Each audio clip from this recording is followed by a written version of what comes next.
Alright, welcome back to the channel. I haven't made a video in a while and I apologize for that. I've been super busy, a lot going on, work and school and things like that. I hope to be posting more in the future. But I'm here today because I made an exciting purchase a couple weeks ago and I wanted to tell you about it. Unfortunately, I'm bearing some worse news in this instance, but here it is. The FN509 Midsize. I picked this up 2 weeks ago for a ridiculous price. And when I talk about a ridiculous price, I'm not talking about like, oh, I got a good price on a Glock. I mean, like, I paid way less than anybody should pay for this. When it was all said and done, it was like $365. Yeah, which is pretty awesome. You can barely get like a Canic for that gun. You certainly can't get a Glock. Although I've seen like Gen 3s like on super sales for like $400 new.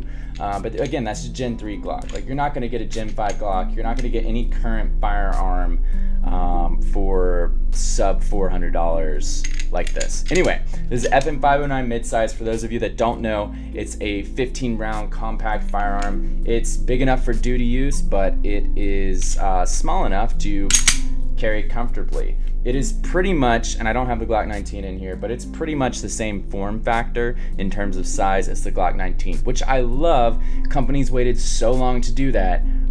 You know, Smith & Wesson finally bit the bullet and did it with their M&P 2.0 compact, but they were the first one. Like, people kept waiting, and making all other sizes of guns, and it's like, people just want a Glock 19 size gun, and so finally they did. Now, originally, I was gonna make a video like 3 and 3 things that I like and 3 things that I don't. And that's not even having fired the gun. I was gonna make this video and just do like a little first look at it because it's the midst of coronavirus season and ammo's flying off the shelves and the prices are ridiculously inflated.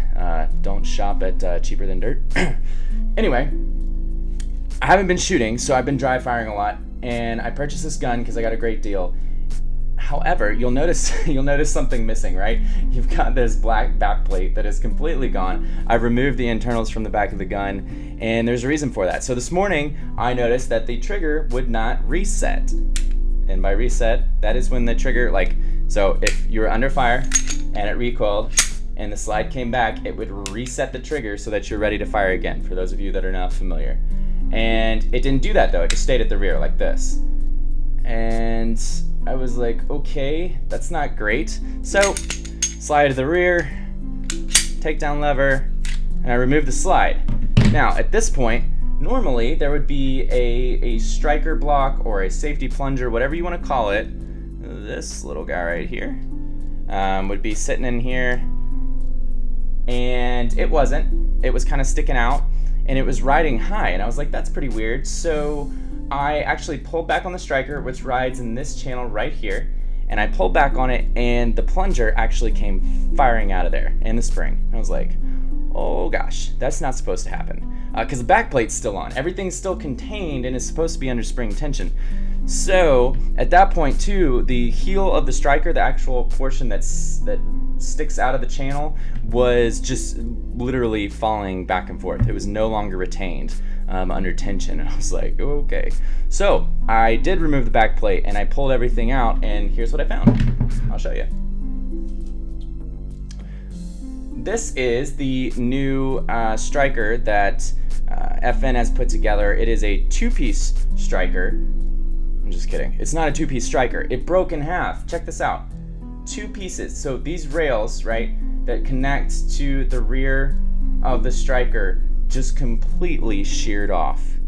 Now, if you watch a lot of YouTube videos, you've probably seen Jonathan over at Tactical Toolbox. He's got a really cool channel. Makes a lot of good videos with like some in-depth knowledge and just things that you don't get other places. But he had an FN509 Tactical, I believe, and he sheared off his firing pin too, but his was right at the tip. So he lost the tip of his, and I had seen that video, and I knew people had had some issues with them breaking, but I hadn't actually seen one in person. And this wasn't the same, technically this wasn't the same breakage, because this is at the very rear. And I've seen online where people said their strikers were breaking, and I wasn't sure what to think about it.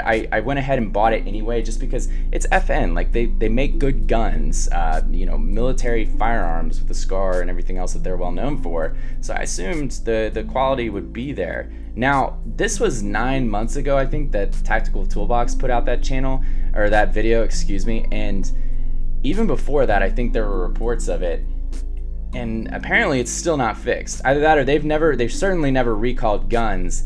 And what's concerning to me is it's not just the tip on the firing pin that's brittle, and it's not just the rear rails or something like that. It's the entire thing. Like, it can break anywhere, apparently. So, oh, it's just so frustrating to get something new and think it's gonna be great and then have it fall apart before I've even got to shoot it. It's never been under live fire. It's never had the stress of a live 9mm explosion in the chamber, and it just broke in half. But I'll set that down. I talked to the FN rep this morning. He was a nice guy. He didn't really say much. He was just like, well, yeah, unfortunately, you're gonna have to send it in, and we're gonna have to take a look at it. And I was like, well, man, can you just send me the striker? Like, I'll put the new striker in there. It's not a big deal. And he was like, no, we gotta check everything out. So I've got to send in the gun now, and I'm waiting on them to send me a, like, you know, a prepaid label or whatever, so I can ship it out to them. I'm gonna ship it out, see what they do. Now, it's worth noting, Apex Tactical does make a heavy duty striker for the FN 509 series, and the whole point, the reason they created it was because of the ones that were breaking. And my thing is, like, you shouldn't have to buy that though. The gun should work. It's an FN gun.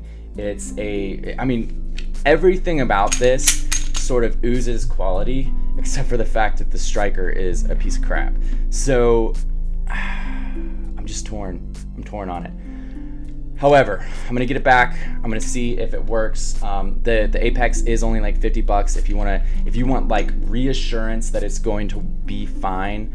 But again, I just don't feel like you should have to spend that $50. I feel like the stock striker should absolutely function in this gun when it comes from the factory.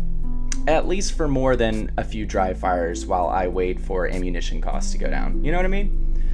Anyhow, I'll be following up. This is just part one. This isn't the part one I wanted it to be. I'm still going to be getting this gun back, actually shooting it, telling you what I think. There's a lot of things that I do like about it, and I'm looking forward to it.